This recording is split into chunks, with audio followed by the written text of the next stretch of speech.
Okay, looks like we are recording, hopefully.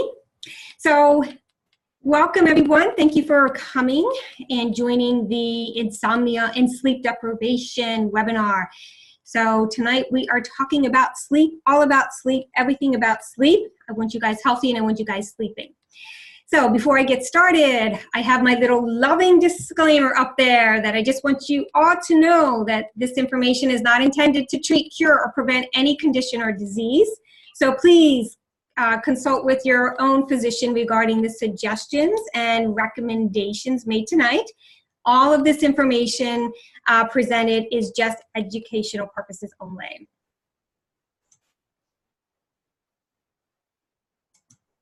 Okay, so for those of you who don't know me, my name is Kim Lemberg. I'm a functional health coach, and what I love to help people with is to stop chasing symptoms.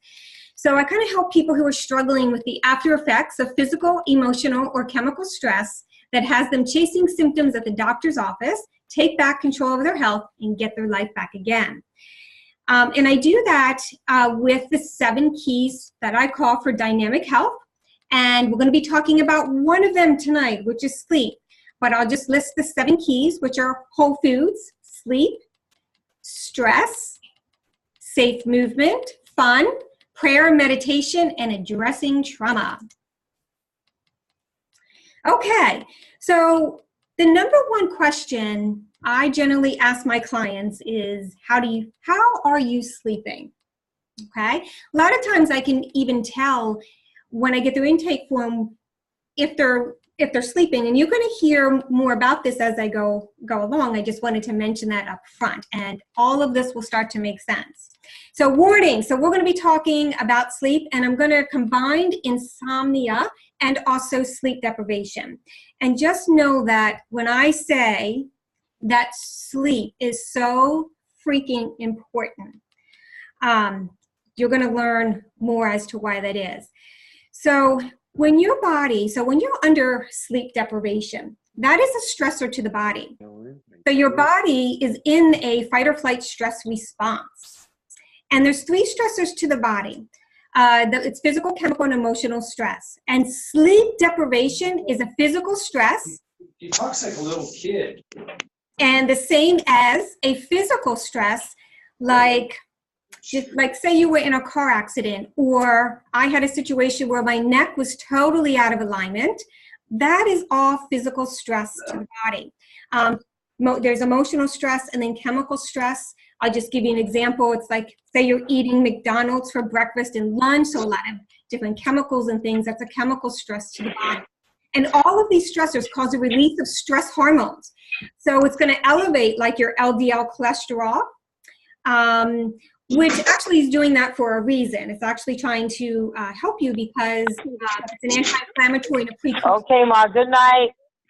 To every hormone as a precursor to every hormone you make. So it's going to increase higher blood pressure, blood sugar, cortisol, reduces blood supply to the gut. So getting your Turn that light out.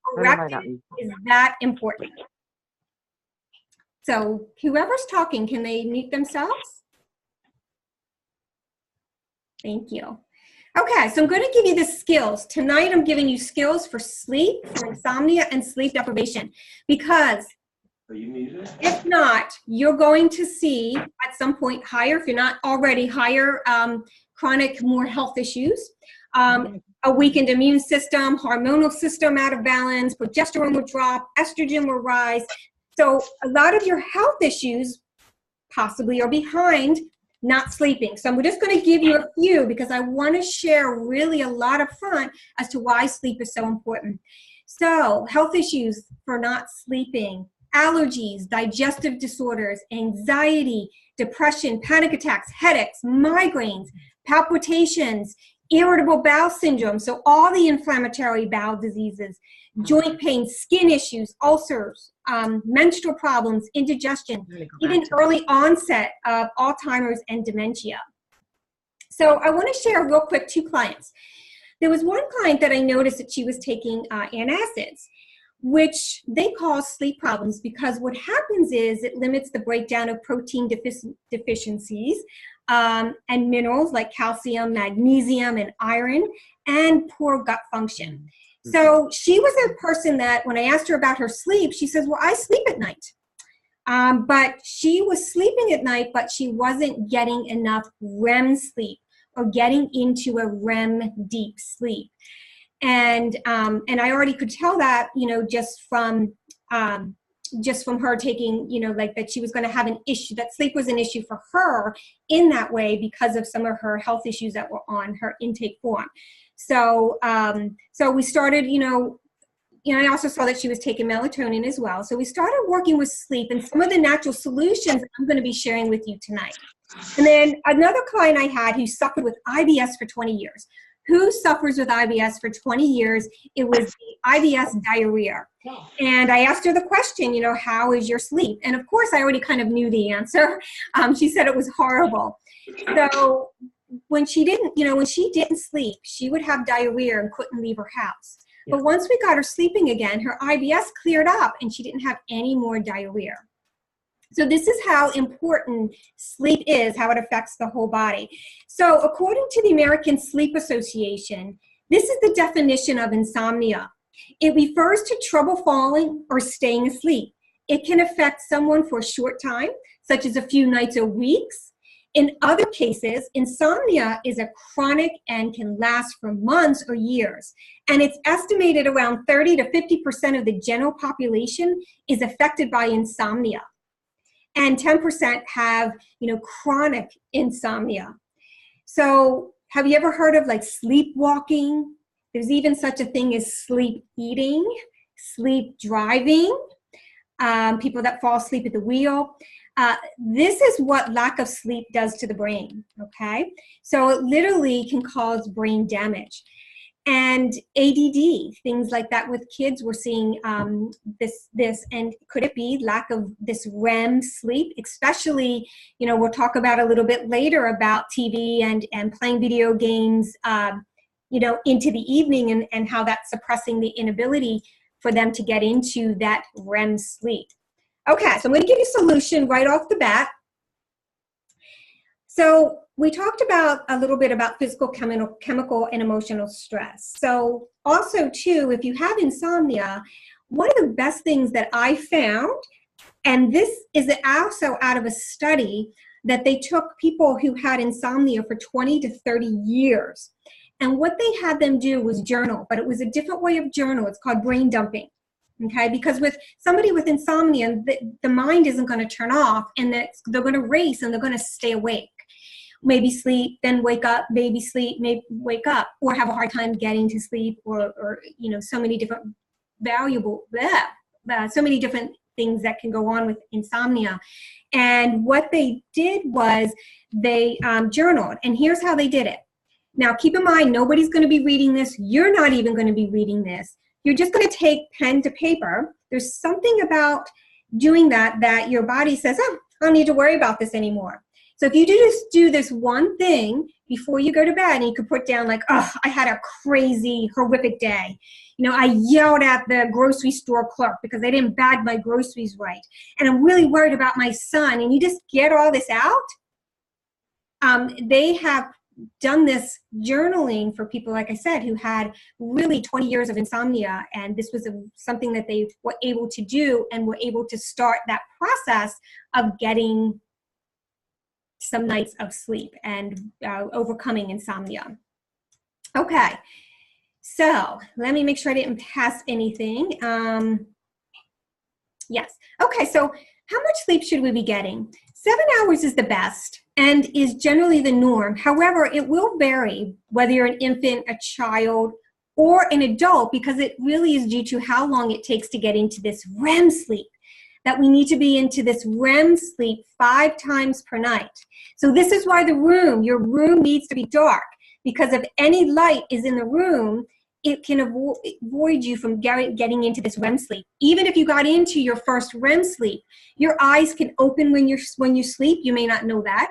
Or when you wake up for a quick couple of seconds to toss or turn or coming in and out of REM sleep, if your eyes see any light, that will, your body will have a harder time getting back into REM sleep. So that's why your room needs to be really dark at night. Okay, let's see. All right, so here's why I'm educating and bringing awareness around sleep, because I really want to motivate you, because you will want to make the changes and the habits so that sleeping becomes a skill. Because let me share something, and I have to share this.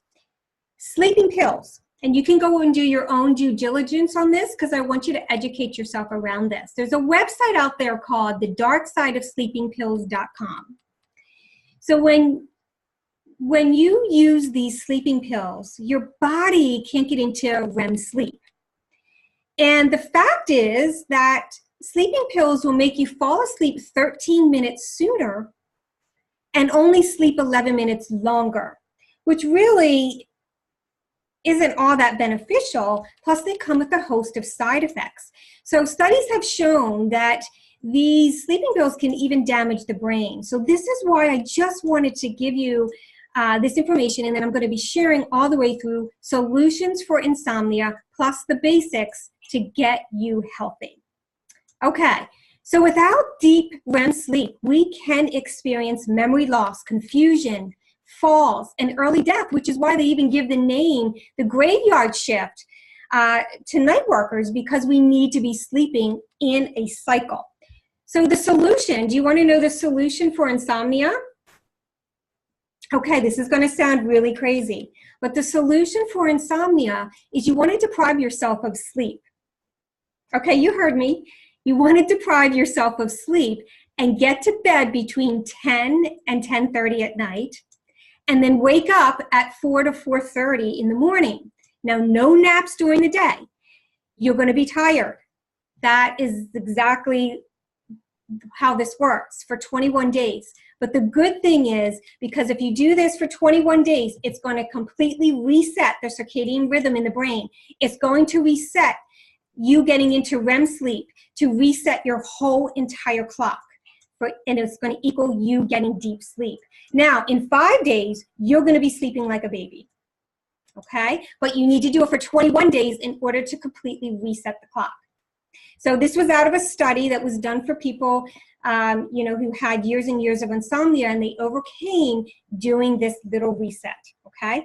Sleeping will slow down any kind of health issues. Without sleep, your body cannot regenerate itself. We need to follow this natural circadian rhythm and get into a REM sleep lifestyle. I'll give you some facts. Did you know your gallbladder secretes and absorbs healthy fats between the hours of 11 a.m. to 1 a.m.?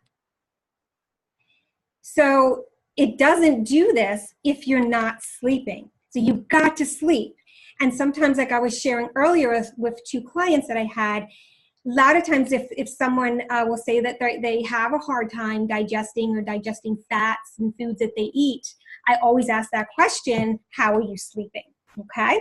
So as you can see, when you're not sleeping, and it's affecting your whole entire body, your whole digestive system, your hormonal system, raising high blood pressure, cortisol, blood sugar, all of those things. So health is when you're building up faster than it's breaking down. Not sleeping causes you to go downhill and not have your health. So that's why this is so important that we get this right.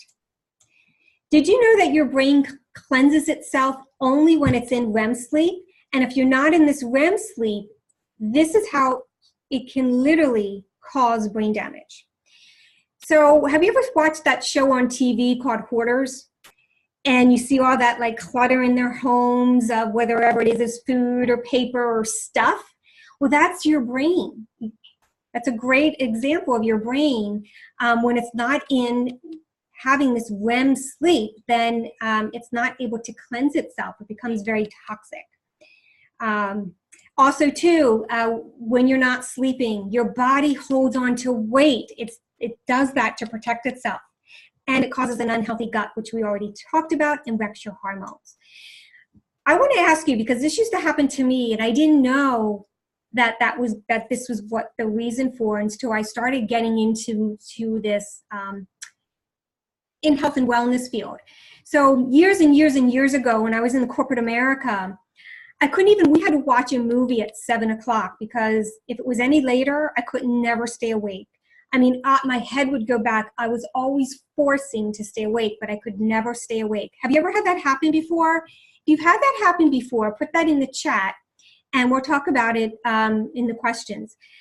What I found out is that maybe I was sleeping at night, I was in bed, but I never got into REM sleep, or 5 times did I get into REM sleep, because when you're doing that, your body is forcing yourself into REM sleep because it's trying to save you.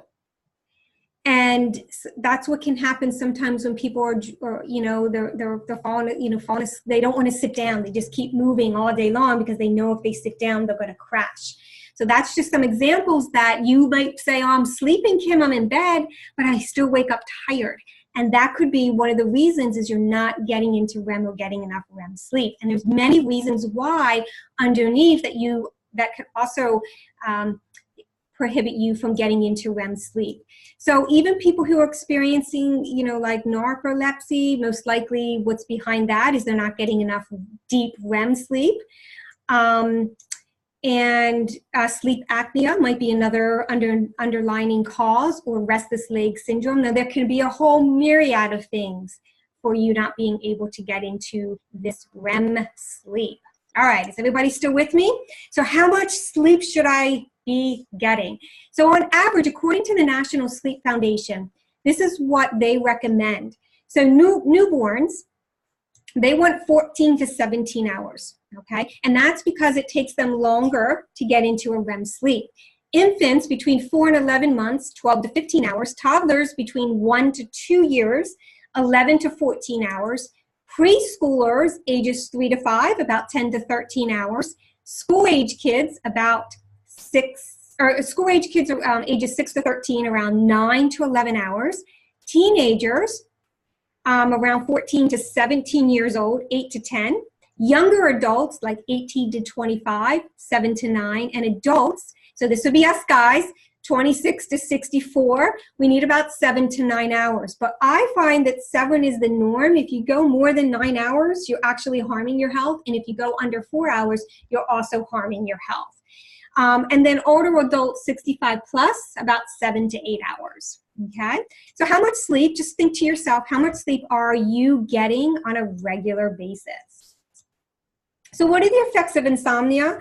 We talked about some of that already, but not many of us are meeting the mark for recommendation of deep REM sleep at our age. And so many of us might be feeling the negative effects, of having this lack of sleep, even during our waking hours.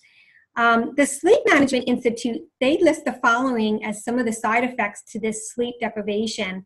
Poor concentration and focus, difficulty with memory, impaired motor coordination, so being uncoordinated, this irritability, that's me, oh my gosh, and impaired social interaction, motor vehicle accidents because of the fatigue and sleep-deprived drivers, decreased serotonin, also melatonin, digestive disorders, memory loss. So these are just a few things that when we don't have our sleep, and you can see why sleep is so important. So knowing the consequences, you now may be asking what can be done about insomnia.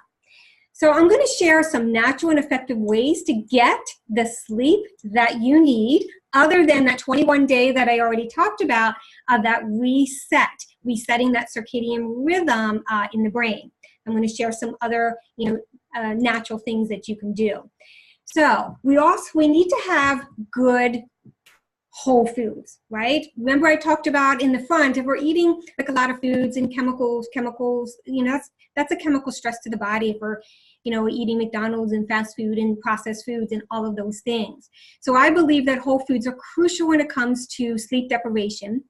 If we're consuming, too much sugar and carbohydrates, especially before bed, this can increase the body's temperature because your body wants to burn those sugars off. That becomes very destructive to sleep. So I recommend to limit, your carb-rich foods several hours prior, to bed to have this optimal sleep. And maybe swap out for some healthy fats like avocado or sugar-free yogurt. Those are great choices for late night eating because they are high in relaxation, inducing nutrients, and they're high in magnesium and potassium. And there are also some great beverages that can provide very helpful restful sleep. And I'm going to be sharing with that all those drink recipes for you in an email after this webinar. All right, so I'm just going to list them for you. I have a banana peel tea. It's rich in both magnesium and potassium, okay, that you can try. There's a pink moon milk or tart cherry juice. This is a natural source of melatonin, okay? There's also a chamomile lavender latte that includes very powerful and natural relaxants. And then my turmeric, this is my favorite, my turmeric golden milk. This is great for inflammation and balancing blood sugar. So I'm going to be sharing all these with you and all the recipes. And there are plenty of things that help induce sleep. So it is also important to consider what to avoid as well. All right. So we're going to talk about what to avoid. Some of these things are going to be obvious. You know, when you're looking to make changes for better sleep, it is important that we assess what may cause our sleep quality and cause restlessness. But here's a list. I took this from the Medical Daily online of some things to avoid before bed for the best chance of a good night's rest. Spicy food, greasy foods, such as fast foods. We already talked about that a little bit. Meats and cheeses for some, alcohol, caffeine. If you drink alcohol, you might feel like it's going to put you to sleep, but the facts are it doesn't get you into that REM sleep, okay? Caffeine's going to also have the same effect. Nicotine, dark chocolate, sugar, and carbohydrates, to list a few. And then, okay, so set a routine. So a routine is a very essential element when considering a healthy sleep pattern because setting and following a sleep schedule can help increase the likelihood of falling and staying asleep. Here's another study from the National Sleep Association. They recommend setting a consistent bedtime and waking up. That should be a no-brainer. So if you're a night owl, the suggestion is to slowly start to subtract 15 minutes a night to your regular sleep time until you reach your bedtime goal. Remember, we want to be in bed between 10 and 10:30. We want to be asleep or at least already in that REM sleep by 11 o'clock because remember what I said, that's when your gallbladder is secreting and you're digesting your healthy fats that we need for our brain, for our skin, for every function of our body. And then as for getting up, hands off that snooze button, right? It's important to rise at the same time every day without the fallback of an alarm, but that's what will happen once you start to reset. The idea is that you get used to, waking up without any interruption. It just takes some practice and it just takes some skills, but as you can see, it's so important that you learn how to master your sleep. Of course, we need to fix the stressors that are causing, so whether that's physical, chemical, and emotional stress, and we talked about a few of those things from the beginning, and then also reset this circadian rhythm. And at first you can, you want to restrict your sleep to like 6 hours per night, so you'll be tired and you'll get up and go to bed at the same time every day. It takes 21 days to reset to 5 days to start sleeping like a baby again, okay? So I wanted to share a little story. I had, about a year and a half ago, I had a physical stressor to me. I had a neck out of alignment due to a breathing exercise, believe it or not. It was a class that I was taking. And when I was doing my deep breathing, I didn't realize that I wasn't keeping my head and neck straight. And I had a cervical vertebrae lock. I couldn't even move my neck and shoulder. Now, is that a physical stress to the body? What do you think that did? It raised my blood pressure, my cholesterol. I wasn't digesting, right? These are all normal kind of responses because the body is so intelligent. It's not a dumb bucket. And sometimes when we go to a doctor and they're checking these things and they're so quick to put you on medication, could it be that maybe you just have a physical, chemical, emotional stress that you could fix, or because of that chemical, emotional, physical stress, that it's causing that stress response in the body and causing you not to sleep. So if you maybe fix sleep, then maybe, you know, everything else. So those are just something for you to think about. So yeah, and I had inflammation, and I wasn't sleeping, and my hormones were out of whack. So it was all because of this physical stress. And what I did was I started to address the physical stress. And once I started to do that, and I started journaling and brain dumping, because that was a very stress for me on my body, I wanted to get it out every night, so I didn't take it to bed. And that's how I was able to put everything kind of back into homeostasis again. All right. Now, not everybody likes this.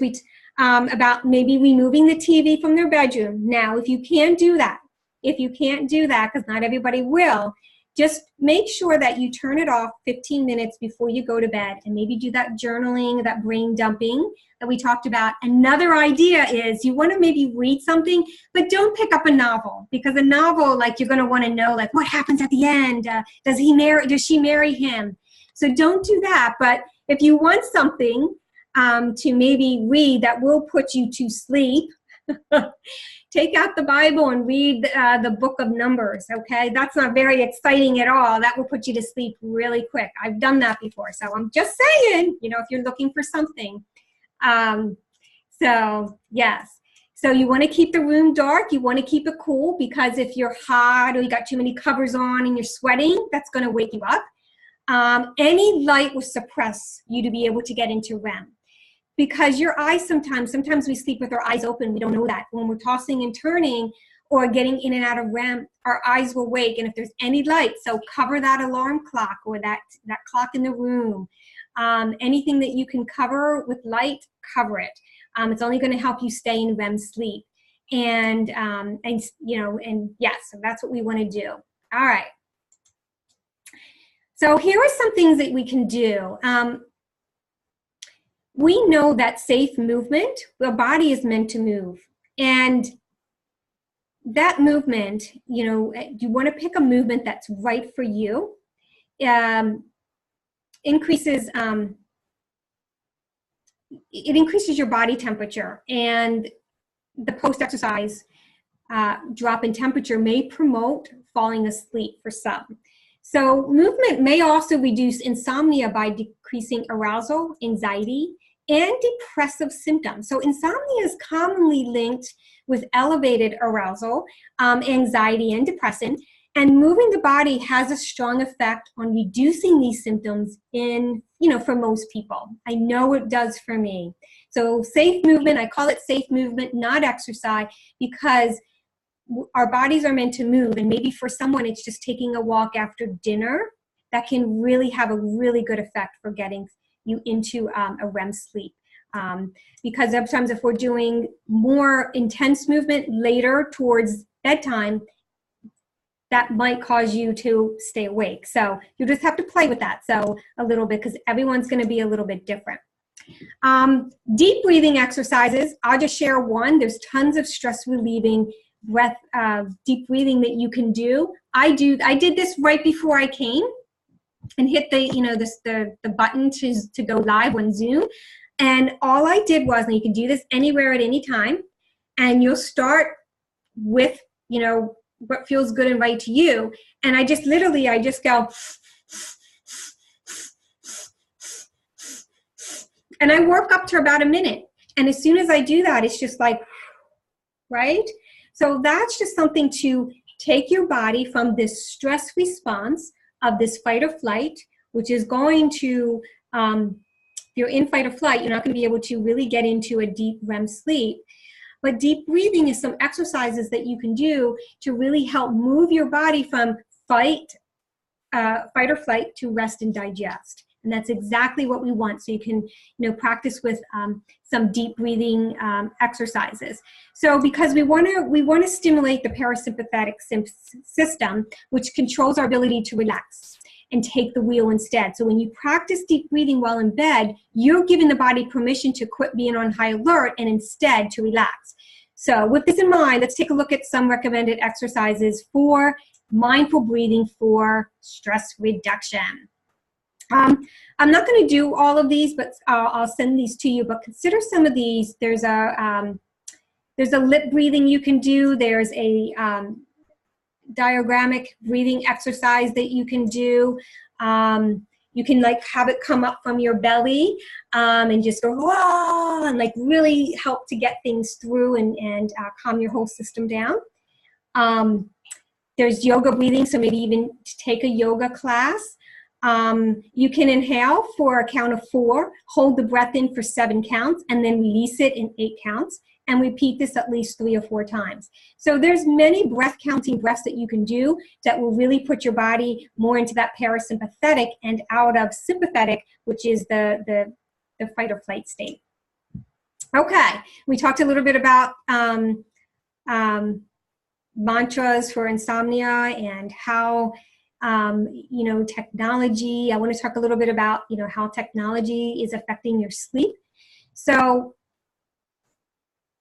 a mantra is a phrase or a sound repeated over and over that you could soothe the mind. And you can do this for anything. And you're going to pick your own, mantra, but you can say out loud or quietly, I am calm and still. The world is sleeping and all is well. I welcome sleep into my being. I am breathing deeply and calmly, becoming more and more relaxed with each breath.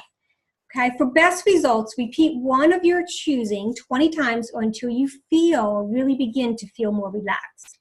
It really does make a difference.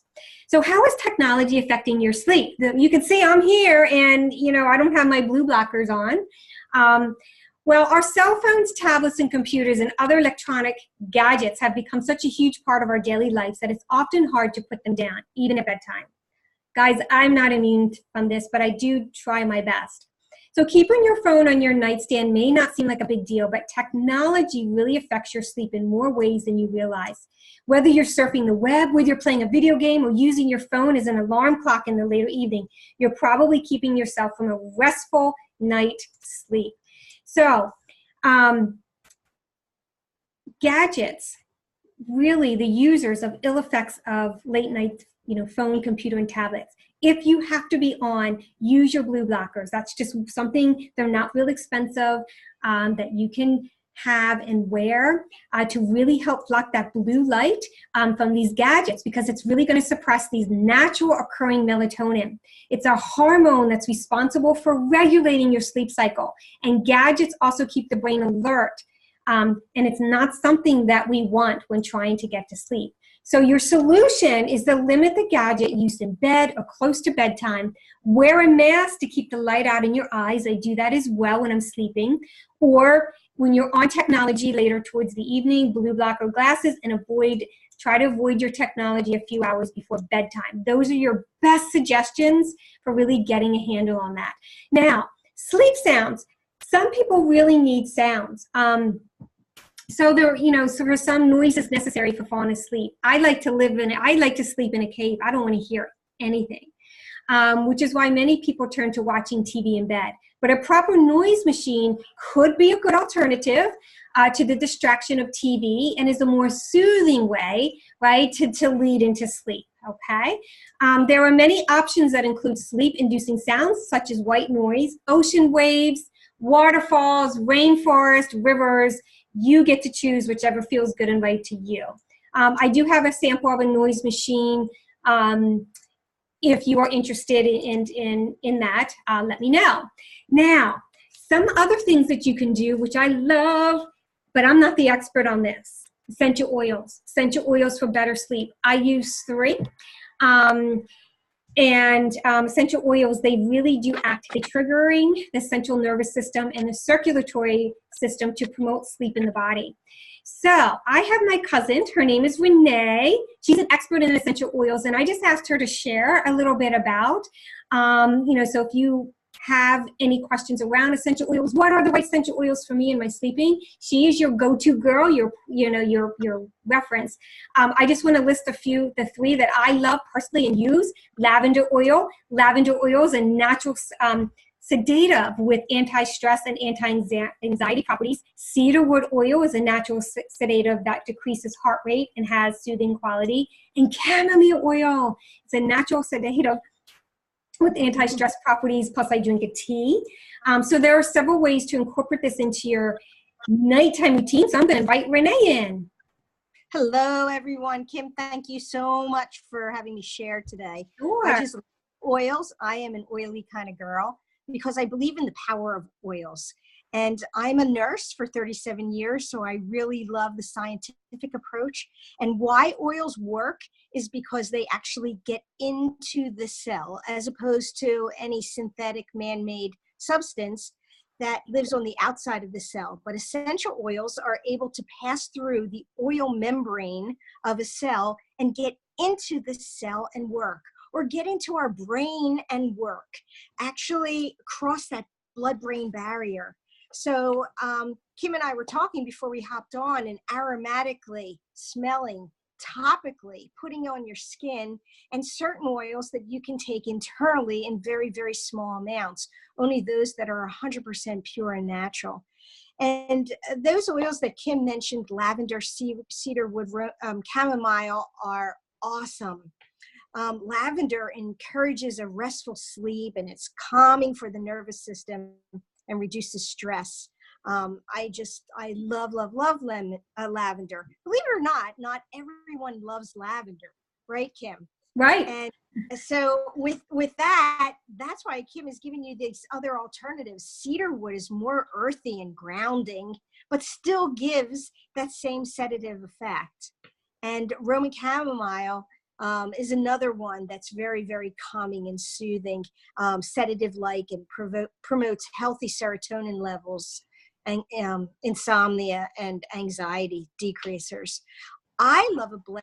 It's called a restful blend, and it has all the oils that Kim loves so much: lavender, cedarwood, Roman chamomile, but it also has hoe wood, ylang-ylang, marjoram, vetiver root, Hawaiian sandalwood, and vanilla. And a blend is so great because it has so many chemicals in it, chemicals that constituents that indirectly help with overall health and wellness, not directly targeted just for insomnia. So I love that blend. It's called the Restful Blend. And there's also a soft gel. And in this soft gel has the lavender, but it also has lemon balm, which has calming effects for anxiety, sleep, and problems with restlessness. And it also boosts alertness when you're waking up. So not only are we able to sleep, but when we wake, we don't have those side effects like over-the-counter sleep aids. It improves our memory and brain protection. Passion flower is for the overactive mind. The one other thing that it has in it that I love so much, and you guys are probably going to know how great this is L-theanine. And it's an amino acid found in green tea, and it promotes pre-sleep relaxation.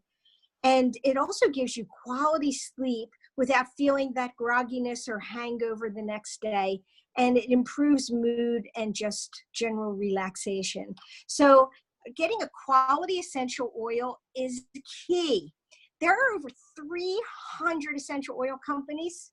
And we really need to know where our oils are sourced. And if they're sourced all over the world where they've been growing for centuries, then that's the oil that's going to give you the most chemical compounds to really work so well. So if you guys would love to hear more about essential oils, how they work within our body, and even though bottles may say pure, natural, or organic, FDA says you only need 2 to 10% pure oil in a bottle for it to be labeled that way. And it can have any kind of carrier oil in that bottle. So if you have any further questions, Kim, thank you for allowing me to hop on and share just the oily goodness that is so natural, plant therapy that will really, really help with this whole sleep process. Yeah, you're welcome. Thank you, Renee. So yeah, and just a couple ways you can use essential oils in your bath. So if you have pets like cats, I know, you might not be able to have them diffused. But that's just an option in your bath, or if you don't have cats, you could do an air freshener, foot massage. That's, so you can use, you can make essential oils work for you. I like to use essential oils and rub with a carrier oil and put it in, put at the bottom of my feet to absorb in. And then, of course, the direct inhalation as well. So love essential oils. There's also teas. So sleepy teas, they can be really nice to use to really help to combat insomnia. There's 4, Green Living online teas that I really like, and I'm going to give you that link to it in the replay information. And again, one has, the lavender flowers, in it, and lemon. And so I'll give you all that information, okay? So I promise that was one of the drinks that I'm going to have. And then I love this. Just wash away your insomnia, right? I think there was a commercial years ago that I grew up with, and it was just like, wash all your worries away.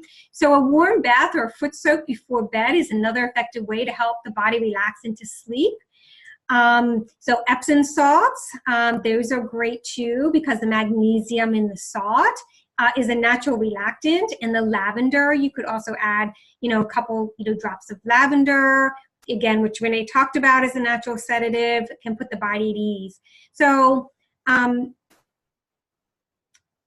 there was one thing that the Institute of Naturopathic Sleep said, that when you do a warm bath before bed, it's effective because it lifts the body's temperature and then drops it. So sleep is then induced by this sudden drop in body temperature. And I just found that very fascinating. I just always knew that when I took a bath, I slept so well. Okay, so setting that temperature, because body temperature plays a role in the amount of quality of sleep one gets. So ladies, hot flashes, room temperature should be considered a contributing factor. So a room that is too hot will elevate the body's temperature, causing the body to work to cool itself. And in turn, guess what that's going to do? It's going to disrupt your sleep, which we don't want. So the average temperature is about 65 degrees. And that's generally what I keep mine at in my home. So I just thought I would share that with you. All right, so I know I covered a lot here. So I'm going to open up for questions in just a few minutes. All right, but before I do, I just want to let you know, remind you of what you're getting. You're getting a free gift. I want to just say thank you for being here as well. And so you're going to be getting the replay, a sleep guide. I'm going to even give you some more tips on everything that we talked about, this and everything about resetting that clock and all the tips for sleep, and then even all of those sleepy teas, as well as some nighttime drink recipes. Because guys, I really care about you. I really care about your health. And if you are not sleeping, okay, there's no way that you can have your health. And sleeping maybe is the one thing that can fix so many of your symptoms and problems. Just this one thing, if you practice this and get skilled at this. And I know it's a pain. I know it is, because I have to do the same thing, because it's like, if friends are going out at 10 o'clock and I'm in bed by 10 o'clock, that's okay, because then I'm going to have all new friends that I'm going to have tons of energy during the day, and I'm going to have friends that are going to, be like-minded. So it's so important to our health and to my health and to your health to really consider sleep. There's no way around it. I want you to have a healthy brain. We don't want to turn on early Alzheimer's and dementia and all those things that can be underneath. And not having you digest. You could be eating all the healthy food, but if you're not sleeping, you're not going to be digesting. So you see how it's all important, throwing off, raising up, all of these, like I was saying, cortisol, hormones, everything getting thrown out of balance. Reset this clock, and watch your health soar, okay? And then lastly, I just want to let you know, if you need help with not only the sleep, but really just, you're chasing symptoms, you really just want someone to, work, with you and get underneath of these health issues, or maybe you just need help trying, to, having someone help you with your sleep and your food and your, all of those things. That's what I do. This is what I'm, here to do. So I have my website here, my email. If you have pen and paper, you can, write that down or reach out to me. My phone number's here, but I would definitely, love to help you with this. So I'm going to go ahead and stop my share. I'm going to stop the recording, and then I'm going to stop my share.